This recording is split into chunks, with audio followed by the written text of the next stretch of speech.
Hi and welcome. My name is Connie and I'm a pediatric social worker with Alberta Health Services. In this video, you'll learn about planning ahead to reduce your child's stressors and decrease unexpected behaviors. Sometimes children engage in behavior that is confusing and upsetting for adults. These unexpected behaviors can be difficult to deal with because they're often seen as disrespectful, worrying, or inappropriate.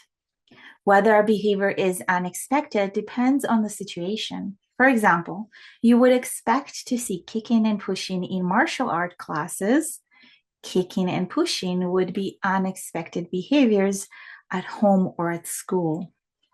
There are ways to help plan and reduce the frequency of unexpected behaviors in your child. Unexpected behaviors can actually be a sign that your child is dealing with a stressor. A stressor is something that causes them to have a strong physical or emotional response. Think about it like an iceberg. On the surface, you see unexpected actions like not engaging with others, arguing, not following directions, or running off. Under the surface, hidden from view, are the stressors that your child might be dealing with at any moment and that could cause unexpected behaviors. These hidden stressors can include body sensations like feeling tired, hungry, or physically unwell, or feelings like anger, sadness, and worry. Your child may have thoughts like, this is scary, or I don't understand or know what to do. To plan for your child's unexpected behaviors, it's helpful to look past the actions and find the stressors. When you're aware of the stressors under the surface, you can start to deal with the cause instead of only managing the symptoms. Here are 3 ways to help your child with the stressors that might be causing their behavior. Routines are the regular activities that you and your child do each day. They help families structure their day and organize the time they spend together.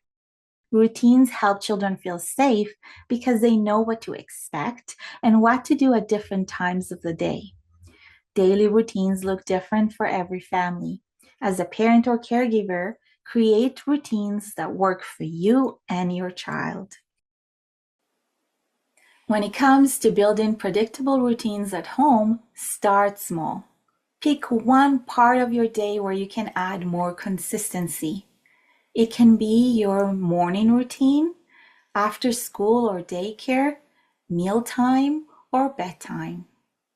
For example, your child's bedtime routine may include the following activities: a snack, get clothes and other items ready for the morning, put on pajamas, brush teeth, bedtime story or quiet activity. Start your child's bedtime routine at a time that works best for your family.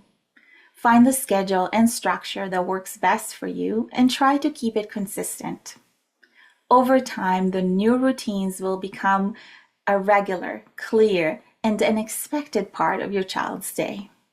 Think about how you'll remind your child about the routines.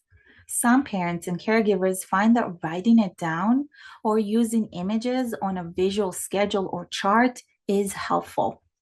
When possible, try to include your child in creating the daily routine charts. They are more likely to stick to a routine if they help to create it. This increases their sense of security and confidence. Unexpected behaviors are also a reminder that your child is still developing the skills they need to understand their behavior. For example, understanding why they get upset or freeze up in new situations, or why they use hurtful language or actions with their sibling or friend. Although these unexpected behaviors are tough to see as parents and caregivers, it's also a reminder that children need a lot of practice to develop their social emotional skills. To help your child's skill development, make sure they have lots of opportunity to practice.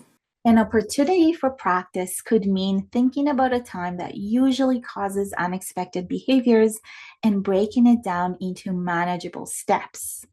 This helps your child develop skills and experience success. Think about situations that often lead to unexpected behaviors in your child. Look under the surface for potential stressors. How can you make a plan to address the stressors and help them practice the skills they need? For example, they may find it difficult to cope with sudden changes or having to wait for their turn. To help them practice, use these 3 Ps. Prepare for success. Think about what your child would need in that situation in order to be successful. When possible, invite your child to contribute their ideas. Ask them about a time when they felt okay about a sudden change or waiting their turn. Explore what worked in the past to come up with a plan to address the needs. Praise their efforts and progress. Use encouraging language like, "You are trying so hard and it really shows." It's helpful to praise their efforts and progress to encourage them to keep going, even when things get hard. I like how you're figuring out what works for you. Persist through setbacks. Sometimes ideas will work, sometimes they will not. Remind your child that setbacks aren't bad. They're proof that your child is trying to do something hard. Setbacks are great learning opportunities. When you approach them with kindness, it becomes easier for your child to try again and again.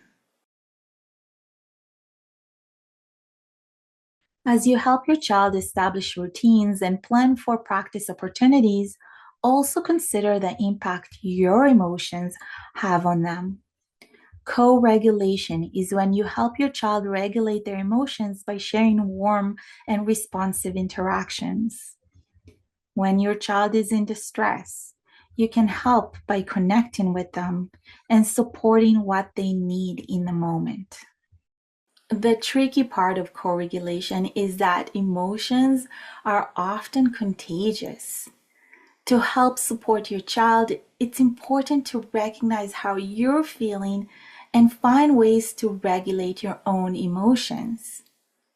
Once you understand your emotions and address your own needs, it becomes easier to support your child with their behavior.